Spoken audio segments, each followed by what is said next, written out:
नमस्कार. नारी रूपेण संस्थिता या आपल्या 2023च्या नवरात्रोत्सव मालिकेमधला हा आपल्या जो समारोपाचा सांगतेचा भाग आहे, तो आज आपण त्या सगळ्यामध्ये तुमचं सर्वांचं स्वागत आहे. आपल्यासोबत आता आहेत मालवणच्या अतिशय नामवंत वकील सोनल आणि त्या सोनल पालव, त्या माहेरच्या बंदरकर आणि इथे पालव गेले अनेक वर्ष मालवणमध्ये विविध प्रकारे कायद्याच्या संदर्भात माणसं ज्यांचा सल्ला घेतात, अगदी तज्ज्ञ म्हणून सल्ला घेतात, त्या सोनलजी आपल्यासोबत आहेत. तुमचं अतिशय मनापासून स्वागत आहे आपल्या सिंधुनगरी न्यूजवर. नमस्कार. पहिल्यांदा मी सगळ्यांना प्रेक्षकांना आणि आपल्याला नमस्कार करते. माझं पूर्वीचं नाव सोनल गंगाराम बंदरकर आणि आत्ताचं सोनल अमित पालव. आता सोनल पालव जेव्हा आपल्याशी बोलतो तेव्हा तेव्हा मी सोनल बंदरकरकडे आधी येतो, की जे तुमचं बालपण प्रेक्षकांना सांगा, की मालवणमध्येच गेलं, ते कसं गेलं आणि तुमचं थोडं शालेय जीवनाबद्दल सुद्धा तुम्ही सांगावं. ॲक्चुअली माझे पप्पा आहेत, तर ते कस्टममध्ये नोकरी करतात. तर त्याच्यामुळे त्यांची जिथे ट्रान्सफर होईल, तिथे आम्ही कायम असायचो. तर सगळ्यात पहिल्यांदा त्यांची खेडमध्ये ट्रान्सफर झाली. तर तेव्हा मी लहान होते, म्हणजे साधारण बालवाडी वगैरे अशी. तर त्याच्यानंतर पहिलीपर्यंत मी तिकडे शिक्षण घेतलं. त्याच्यानंतर माझ्या पप्पांची बदली नेमकी मालवणला झाली. मग माझा आजोळ ॲक्चुअली राजापूर आणि मालवणला झाल्यामुळे माझे पप्पा आणि मला लहान बहीण आहे, भाऊ आहे. तर मग आणि मी मोठी, माझ्या मागचा भाऊ आणि त्याच्या मागची बहीण. तर आम्ही तिघंही होतो. तर मग एवढं सगळं म्हणजे जिथे आम्ही खेडला होतो, तिकडचं सगळं इकडे घेऊन येऊन शाळेमध्ये ॲडमिशन घ्यायचे आणि मुलं पण म्हणजे माझी बहीण आणि भाऊ दोघंही लहान असल्यामुळे माझे मामा असं म्हणाले, की "सोनलला राजापूरला राहू देत. तिचं पुढचं शिक्षण आम्ही करून घेतो." तर मग ही दोघं लहान असल्यामुळे मम्मी पण हो म्हणाली आणि मग ते लोकं मालवणला आले. काही वर्षांनी मम्मीचा पण जीव राहीना, की मी एकटीच राजापूरला आहे म्हणून. मग तिसरीत असताना मी मालवण टोपीवाला हायस्कूलमध्ये ॲडमिशन घेतलं. 3री ते 10वी पर्यंत मी टोपीवाला हायस्कूलमध्ये शिकले. 11वी साधारण 2 महिने गेले शिक्षणाचे आणि पप्पांची ट्रान्सफर देवगडला झाली. मग शेवटी ट्रान्सफर झाल्यामुळे आम्हाला देवगडला शिफ्ट व्हावं लागलं. 11वी-12वी माझं देवगड सह केळकर कॉलेजमध्ये झालं. मग मी आर्ट्स घेतलं होतं. त्याच्यानंतर मग पुन्हा पप्पांची ट्रान्सफर मालवणला झाली. मालवणला झाल्यानंतर तोपर्यंत माझे बहीण आणि भाऊ पण शिक्षण घेत होते. मग आता अ, म्हणजे माझी बहीण आहे ती मालवणलाच टोपीवाला हायस्कूलमध्ये होती आणि भाऊ तोपर्यंत 11वी-12वीसाठी रत्नागिरी कॉलेजला गेला आणि मी मग म्हटलं की आता इथेच कॉलेज करायचं म्हणून मग पुन्हा इथे ॲडमिशन घेतलं. पण माझे जे मामा वगैरे आहेत, तर त्यांना मला ॲक्चुअली म्हणजे इंजिनिअरिंग आपण कम्प्युटर इंजिनिअरिंग करायचं होतं. त्यांना असं वाटत होतं, की मी कम्प्युटर इंजिनिअरिंग करावं. कारण पहिल्यापासून मी शाय होते आणि आणि मला ॲक्चुअली 4थी पासून अशी इच्छा होती, की मी वकीलच व्हावं. म्हणजे त्यांचा तो व्हाईट ड्रेस आणि ब्लॅक कोट म्हणजे त्याच्यामुळे मी खूप इम्प्रेस झालेले, की एक लेडीज म्हणून वकिली करण्यात म्हणजे ॲक्चुअली खरं सांगायचं तर मी एक मूव्ही बघितला होता आणि मूव्हीमध्ये ती लेडीज ज्या प्रकारे आपली क्लायंटची बाजू मांडत होती, तर त्याला मी इम्प्रेस झाले. मग मी सांगितलं, की "नाही, मला वकिलीच करायची आहे" म्हणून. तर ते म्हणाले, "नाही सोनल, तू खूप म्हणजे घाबरट आहेस, तू खूप भीतेस, तुला वकिलीसारखं क्षेत्र जमणार नाही." तर मग मी म्हटलं, "नाही, पण मला वकिलीच करायची आहे." मग ते म्हणाले, "नाही, नाही, तू इंजिनिअरिंगलाच ॲडमिशन घे." पण इंजिनिअरिंगला सायन्स हवं होतं आणि माझं ते आर्ट्स होतं. मग ते म्हणाले, "नाही, नाही, 11वी-12वी पुन्हा रिपीट कर." मग मी 11वी-12वी त्यांच्या इच्छेखातर 11वी-12वी सायन्स ॲक्चुअली माझं 11वी-12वी देवगड कॉलेजला असल्यामुळे 11वी-12वी सायन्सला मला तिथे ॲडमिशन घ्यावं लागलं. मग त्यांच्या इच्छेखातर मी सायन्सला ॲडमिशन घेतलं. म्हटलं जाऊ देत, पुढे त्यांचं मन बदलेल कारण कुठचीही आपली डिग्री जी असते, तर त्याच्यावरती काही लॉ म्हणजे त्याच्यावरती काही परिणाम होणारा नाही. आपल्याला पुढे पण ते करू शकतो आपण. तर मग म्हटलं ठीक आहे बघूया. तर त्यांचा पण इच्छेचा मान राखून मी 11वी-12वी सायन्समध्ये केलं. त्याच्यानंतर आम्ही तिघंही असे म्हणजे पाठोपाठचे असल्यामुळे मी लॉला ॲडमिशन घ्यायचं म्हणजे तोपर्यंत माझं ग्रॅज्युएशन कंप्लीट झालं. तरीही माझ्या घरच्यांची मतं काही बदलली नाही. आणि मीही माझ्या मतावर ठाम होते, की मला एल-एल-बीच करायचंय आणि वकिलीच करायची आहे. तर भाऊ इंजिनिअरिंगला गेला, बहीण माझी मेडिकलला गेली. मग त्यांचा शिक्षणाचा खर्च. परत मी जर पुन्हा इंजिनिअरिंगला म्हणजे शेवटी कॉम्प्युटर हे इंजिनिअरिंगच आहे, असल्यामुळे तर त्यालाही तेवढे पैसे लागणार होते. मग मी म्हटलं, की बघा एल-एल-बीची हे कमी आहे आणि डिग्री जर मी बीईची घेतली तर त्याला जास्ती आपल्याला खर्च करावा लागेल. तर म्हटलं त्या दोघांचं जे काय एम आहे, तर ते तुम्ही करायला दिलं ना, तर तुम्ही मलाही म्हणजे लॉ करायला द्या. मग सगळे म्हणजे मी ठाम असल्यामुळे सगळेजण तयार झाले. तरीही मी जेव्हा ॲडमिशन घ्यायला रत्नागिरीला गेले, म्हणजे आमचं ॲक्चुअली मूळ घर रत्नागिरी. तर रत्नागिरीला मी ॲडमिशन घ्यायला गेले, मामासोबतच गेले. तर तेव्हाही तो ॲडमिशन घेताना मला म्हणाला, की "सोनल बघ हां, नक्की विचार कर. तुला अ, हे एल-एल-बी जमेल का? कारण तुला लोकं फसवणार. तू तशी नाही आहेस, डेअरिंग नाही आहे तुझ्यामध्ये." असं. तर मी म्हटलं, "नाही, मी करणार, बरोबर करणार." म्हणून. म्हणजे जसं आपण म्हणतो ना, की पाण्यात पडलं की पोहायला शिकता येतं. तर तसंच काहीतरी माझ्या बाबतीत झालं. मग मी पूर्ण एल-एल-बी डिग्री घेतली. डिग्री घेतल्यानंतर म्हटलं की आता जॉब करायचा थोडे दिवस. मग डिग्री घेत असतानाच म्हणजे एल-एल-बी करत असतानाच मी काही ठिकाणी जॉब केले. त्याच्यातून माझी मानसिकता चेंज झाली. म्हणजे काही जे माझ्यामध्ये शायनेस होता, परत घाबरटपणा होता, तो त्याच्यामुळे निघून गेला. एक रत्नागिरी हे मालवणपेक्षा खूप मोठं शहर आहे. तर त्या शहरामध्ये राहताना आणि ती वकिली करताना प्लस आपण जॉब करतो, त्याच्यामध्ये सुद्धा काहीतरी असे अनुभव येतात, की ज्यामध्ये आपण कणखर बनतो. मग त्या ह्याच्यामुळे मी कणखर बनले आणि माझी जेव्हा म्हणजे जॉब करत असताना सुद्धा मी रत्नागिरीचे प्रख्यात वकील महाजनी, प्रसाद महाजनी म्हणून असोसिएट्स आहे. तर त्याच्यामध्ये मी त्या सरांकडे जॉइन झाले. सर आहेत प्रसाद सर आणि रुची मॅडम यांच्याकडे मी जॉइन झाले. तर त्यांनीही म्हणजे त्यांच्याकडे जॉइन झाल्यानंतरही त्यांनी मला सांगितलं, "अरे सोनल, तू किती घाबरट आहेस, एवढं असं चालत नाही." मग त्यांनीही मला काही असे हे म्हणजे शिक्षण दिलं त्या संदर्भातलं आणि त्यांच्याकडे बघून आपण शिकत जातो. अ, त्याच्यानंतर मी राजापूरला थोडे दिवस राहिले मामाकडे. राजापूरला एक मामा म्हणाला, की "तू इथे प्रॅक्टिस कर." तर मग तिथे रानडे वकील म्हणून आहेत. तेही प्रख्यात वकील आहेत. मोस्ट सीनियर आहेत. तर त्यांच्याकडे मी काही महिने ॲक्चुअली त्यांचा मुलगा अमेरिकेत असल्यामुळे, तर ते अमेरिकेला जाणार होते. मग त्यांच्याकडे मला फक्त 2च महिने काम करायला मिळालं. मग त्यांच्याकडे 2 महिन्यात सुद्धा मला खूप चांगलं शिकता आलं. त्याच्यानंतर मी मालवणला शिफ्ट झाले. मालवणला इथे सगळीच माझे आई-पप्पा होते. तर मग मालवणला शिफ्ट झाल्यानंतर आता मला तर वकिलीच करायची होती. मग आता ती वकिली करायची आहे तर आपल्याला एक सीनियर पाहिजे. म्हणजे अजूनही आपण स्वतः ऑफिस घालून एखादी केस आपण हे करू अशी म्हणजे त्याच्यासाठी थोडी वर्ष आपल्या सीनियरकडे राहावं लागतं. त्यांचं नॉलेज घ्यावं लागतं. तर मग म्हटलं की आपण बांदेकर मॅडम लेडीज आहेत आणि त्यांचं नाव ऐकून होते मी. आणि मग त्यांच्याकडे मी जॉइन झाले. त्यांनी सांगितलं की चालेल म्हणून. त्यांच्याकडे जॉइन झाले आणि जॉइन झाल्यानंतर म्हणजे मॅडम अतिशय म्हणजे आम्हाला सगळ्या बाबतीत म्हणजे केस चालवणं, स्वतःहून द्यायच्या केस चालवायला. त्याच्यामुळे एक असा पणा आला. म्हणजे कोर्टासमोर जजेसला कसं फेस करायचं ते कळलं. म्हणजे असं काही सीनियर चांगले असतात. काही सीनियरचं असं असतं, की आपली म्हणजे शेवटी एखादा क्लायंट त्या सीनियरकडे येतो, तो त्यांच्यावर विश्वास ठेवून येतो ना, की म्हणजे ही केस आमची व्यवस्थितच झाली पाहिजे, आमच्या बाजूने झाली पाहिजे. परंतु तसं बांदेकर मॅडमच्या बाबतीत झालं नाही. त्यांनी स्वतःहून काही ज्या केसेस होत्या छोट्या-छोट्या म्हणजे प्रोहिबिशन म्हणा किंवा 125 पोडगी म्हणा, अशा काही छोट्या-छोट्या केसेस पहिल्या आम्हाला चालवायला दिल्या. त्याच्यामुळे असा एक बिनधास्तपणा आला. जजेसला सामोरं कसं जायचं ते कळलं. आणि मग एकदा आपल्याला ह्या गोष्टी कळल्या, की आपल्याला पुढचं कळायला सुरुवात होते. आणि कसं झालं मला पहिल्यांदा असं वाटायचं, की मी क्रिमिनल प्रॅक्टिस करणार.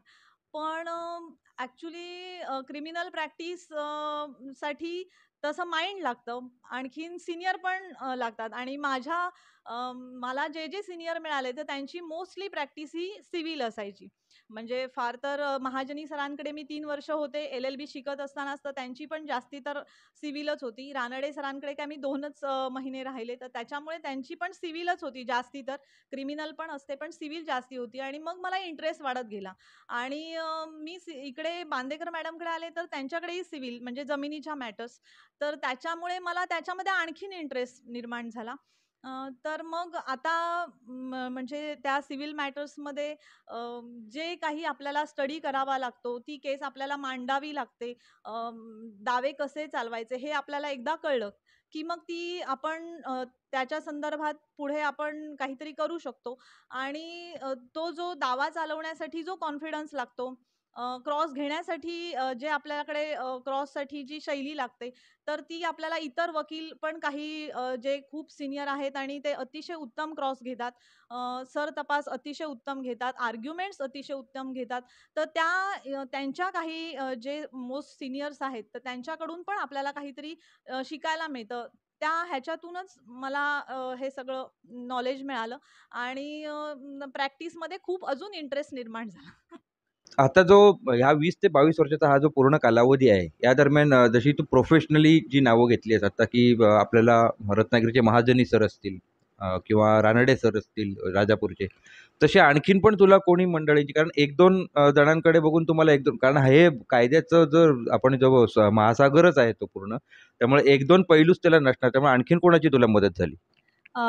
ॲक्चुअली बांदेकर मॅडमकडे मी असतानाच मालवणला त्यांची म्हणजे ॲक्चुअली ते कणकवलीचे सीनियर वकील आहेत, मोस्ट सीनियर आहेत. म्हणजे जेव्हा माझा जन्म झाला तेव्हा त्यांची प्रॅक्टिस चालू झाली.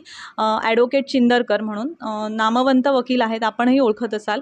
तर ते मालवणला त्यांची प्रॅक्टिस होती आणि ते मालवणलाही यायचे. तर त्यांनी मला स्वतः म्हटले, की मॅडम तुम्ही आमच्याकडे माझं काम करू शकता का? कारण त्यांच्याकडे मालवणचे असे कोणी ज्युनियर नव्हते. तेव्हा मी ज्युनियरच होती. तर मी थोडे वेळ म्हणजे ॲक्चुअली मी नवीनच असल्यामुळे ह्या क्षेत्रामध्ये असे सगळेच वकील माझ्या अगदी खास ओळखीचे नव्हते.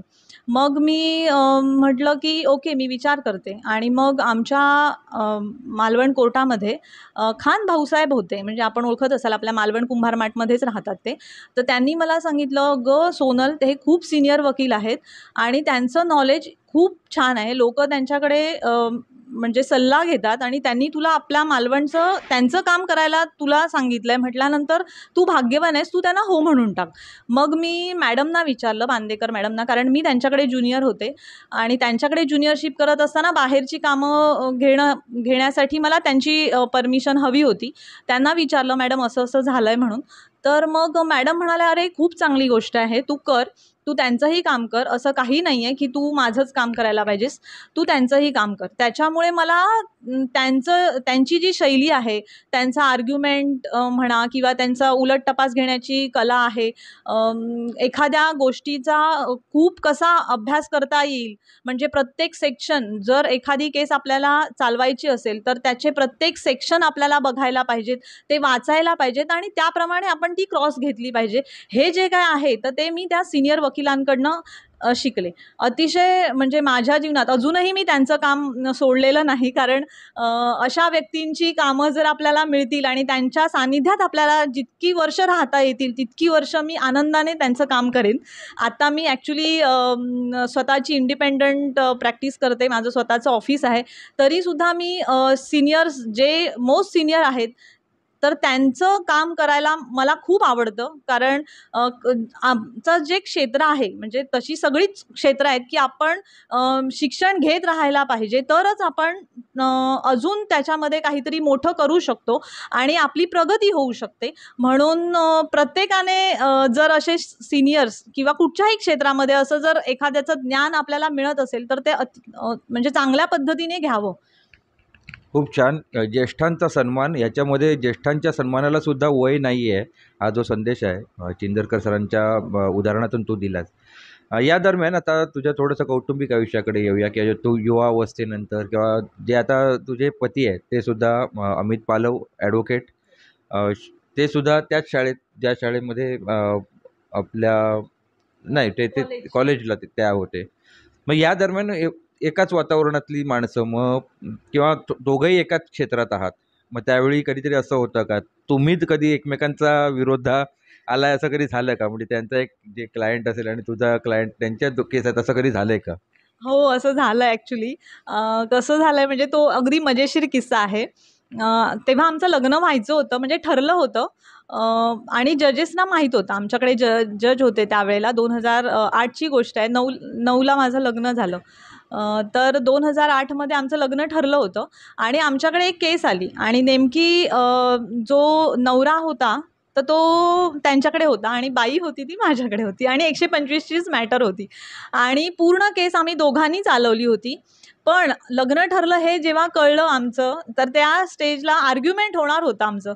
तर त्यांना पुकारलं बालवकील, मला बंदरकर वकील म्हणून पुकारलं आणि साहेबांनी मला विचारलं, "मॅडम तुम्ही ह्या केसमध्ये युक्तिवाद करणार आहात का?"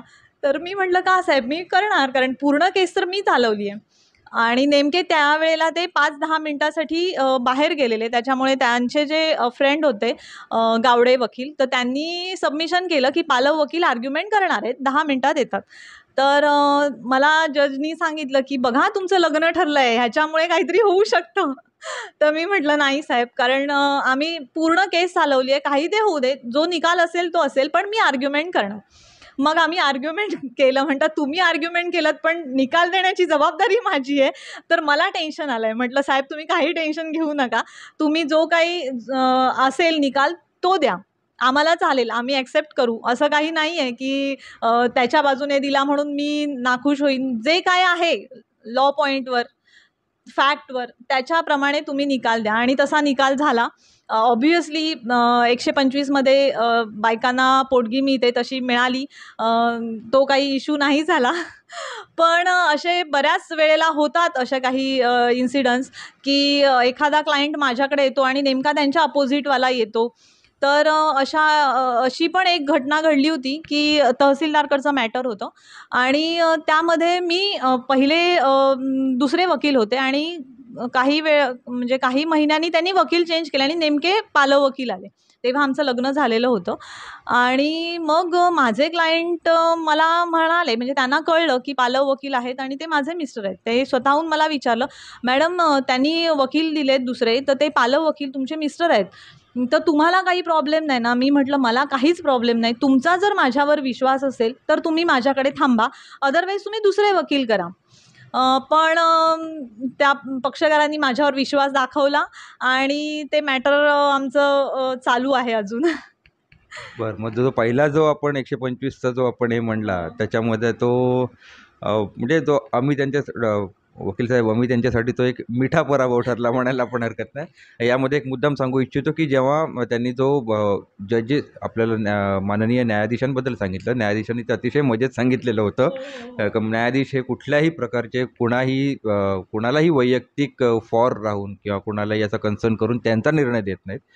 मला आता एक सध्याची सामाजिक स्थिती आणि शैक्षणिक स्थिती, कारण तुम्ही ज्यावेळी शाळेत होतात त्यावेळीची शाळेची स्थिती, जी टोपेवाला हायस्कूल असून देत मालवणचं किंवा तुम्ही देवगडला असाल किंवा रत्नागिरीला तुम्ही शिक्षण घेत असतानाची वकिलीचा जो काळ होता आणि आता जो काळ आहे, मग तो मी वकील शिक्षणाचाच म्हणतोय. जे वकिलीच्या शिक्षणाचा काळ, जे आता तुम्ही वेगवेगळ्या कॉलेजला कधी जर तुमची भेट होत असेल किंवा ती मुलं तुमच्या नवीन पासआउट होऊन आलेले आहेत ते तुमच्या संपर्कात येत असतील, तुम्हाला त्याच्यामध्ये काही तफावत जाणवते का, की तुमच्या वेळेची जी थोडीशी पद्धती होती ती कशी होती आणि आताची कशी आहे? नक्कीच. ॲक्चुअली आमच्या वेळेला सोशल मीडिया नव्हता. Googleवर आपण जर टाकलं म्हणजे एखादी आपली क्वेरी, तर ती तेव्हा आम्हाला मिळत नव्हती. आत्ता उलट शिक्षणाची पद्धती अतिशय चांगली सुधारलेली आहे आणि म्हणजे हे बघा, प्रत्येक गोष्टीचे चांगले आणि वाईट असे 2 पैलू असतात. आपण चांगल्या जर दृष्टिकोनातून बघितलं तर अतिशय म्हणजे काही दोन्ही प्रकारची मुलं असतात म्हणजे ग्रॅज्युएशनला आता लॉच्या. काही जणं असतात की जाऊ दे, मरू दे असं म्हणणारी आणि काही नाही आपल्याला करायचं आहे ना, तर ते करायचं. म्हणजे तशी आमच्या वेळी होती. फक्त आता असं आहे की आम्ही तेव्हा पुस्तकं बघत होतो आणि आता सगळं आपल्या मोबाईलवर असतं. म्हणजे एखादा लॉ पॉइंट म्हणा किंवा जे आम्ही पुस्तक म्हणून पुस्तकात चाळायचो, एखादी रुलिंग्स आम्ही पुस्तकात चाळायचो, ते आता आपल्याला डायरेक्ट ते क्लिक केलं की मोबाईलवर येतं. तर तेही खूप छान आहे. म्हणजे जसं आपण बघू तसं चांगली गोष्ट आहे. पण त्या चांगल्या गोष्टीतून म्हणजे ही जी चांगली गोष्ट आहे ती चांगल्या पद्धतीने अजून कशी चांगली करता येईल हे आत्ताच्या मुलांनी बघितलं पाहिजे. म्हणजे एखादी केस आपल्याकडे म्हणजे आल्यानंतर आपण त्याच्यामध्ये किती त्याचा स्टडी करायला पाहिजे आणि त्याच्यामध्ये आपण किती जीव ओतून काम करायला पाहिजे हे बघितलं पाहिजे. कारण आताचं कसं होतं की अरे आपल्याला एक क्लिक केलं की सगळं मिळतं. पण त्याच्यातही झोकून देऊन काम करण्यासाठी काही गोष्टी असतात. तर त्याही त्यांनी ॲक्सेप्ट केल्या पाहिजेत, डेव्हलप केलं पाहिजे स्वतःला, असं मला वाटतं. नुकताच आपल्याकडे परवाच सायबर सप्ताह झालेला, तेव्हा त्या दरम्यान हा मुद्दा तुम्ही आता जो मांडलात, की प्रोसेसिंग आता रेडीमेड मिळतं आहे.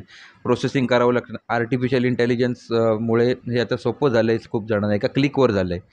मग याचे दुष्परिणाम नक्की आहेत, की मानवी मेंदू चालू म्हणजे तो जो मेंदूचा जो कार्यभाग होता, जो जी व्हायला पाहिजे, तो कदाचित ऑपरेट होत नाही आहे, कमी होतो आहे. त्याच्यामुळे लवकर थकतायत माणसं, असंही म्हणणं आहे. मला आता आपल्या समारोपाकडे येताना तुम्हाला सांगायचं आहे, की विचारायचं आहे, की आता इथून पुढे आणखीन 10 वर्षात ॲडव्होकेट सोनल या कुठे असतील? किंवा तुम्ही असं नाही, की खूप मोठं स्वप्न किंवा छोटं स्वप्न असं म्हणत नाही, पण किंवा तुम्हाला आणखीन काहीतरी असं तुमच्या माध्यमातून समाजासाठी काही करायचं आहे का? नक्कीच माझ्याकडनं जर समाजाला काही चांगल्या गोष्टी मिळणाऱ्या असतील तर त्या नक्कीच करायला मी इच्छुक आहे. ॲक्च्युली कसं आहे की प्रत्येकाने जसं आता मी वकील आहे म्हणून माझ्याच एका साईडचं मी अभ्यास करते असं नाही. तर माझे सगळ्याच सर्कलमधले फ्रेंड्स आहेत. मित्र मैत्रिणी दोन्ही प्रकारचे आहेत. म्हणजे डॉक्टर म्हणा, वकील म्हणा किंवा ब्युटिशियन्स किंवा सामाजिक कार्यकर्त्या सगळ्यांचा आमचा वेगवेगळा असा ग्रुप आहे. त्यांच्या प्रत्येकाकडनं आपल्याला काही शिकायला मिळतं आणि ते शिक्षण घेऊन आपण समाजाला प्रगत करू शकतो आणि जर आपण प्रगत स्वतः झालो तर आपण समाजाची प्रगती घडवू शकतो आणि आपल्या मुलांची प्रगती घडवू शकतो. एवढं सांगते मी. खूप छान. आता एक छोटासा एक राहिलेला प्रश्न मनात होता. कारण आता इथे मी इथे शेवटी प्रेक्षकांना सांगतोय, की ॲडव्होकेट सोनल आणि त्यांची दोन्ही भावंडं यांना लहानपणापासून जाणत असल्यामुळे हा जो शेवटचा प्रश्न आहे, की भावंडांमध्ये चुरस असते का कधी? कोणाचं म्हणजे असं म्हणत नाही, की यशावर जळणे म्हणत नाही, पण एकमेकांचं यश यश तपासून बघणे किंवा आता होत नसेल ते कदाचित, पण जेव्हा सुरुवातीला सगळ्यांची करिअर स्टार्ट झाली, तेव्हा अगदी 2-3 1 वर्षांनी तू कुठे, मी कुठे असं झालं का? असं आमच्या बाबतीत झालं नाही. तू कुठे, मी कुठे. कारण कसं आहे आम्ही म्हणजे आमचं एक बॉन्डिंग होतं. आम्ही म्हणजे आता जर एखादं माझं भावंड शिक्षण घेत असेल, तर मला त्याच्यासाठी काय मदत करता येईल, हे मी बघत होते, की बाबा आता माझी बहीण लहान आहे. आता म्हणजे डॉक्टर आहे, प्रख्यात डॉक्टर आहे ती. तर ती लहान असताना तिचे जे काही म्हणजे गोष्टी होत्या, तर तिला मी ते करायला दिल्या. मग घरची काही आता मुली म्हटल्यानंतर थोडं काम असतंच ना घरचं.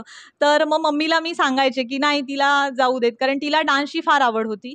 तर ती डान्सला वगैरे गेली, की मग तिची काही जी कामं असतील, तर ती मी करायचे. तसाच माझा भाऊ पण अतिशय चांगला. तर त्यांच्या प्रगतीवर म्हणजे तोही किंवा माझ्या बहिणी किंवा मी असं एकमेकांच्या प्रगतीवर न जळता आम्ही दुसरा कसा मोठा होईल याच्याकडे जास्त लक्ष दिलं. तसंच आमच्या म्हणजे इव्हन आता माझ्या लग्नानंतर सुद्धा माझी इथली फॅमिली पण अतिशय चांगली आहे. म्हणजे ज्यावेळेला आपण एखादं असं सामाजिक कार्य करायला जातो, तर त्यावेळेला आपला घरचा सपोर्ट अतिशय महत्त्वाचा असतो. तर तसाही माझ्या सासरकडचा सपोर्ट मला आहे.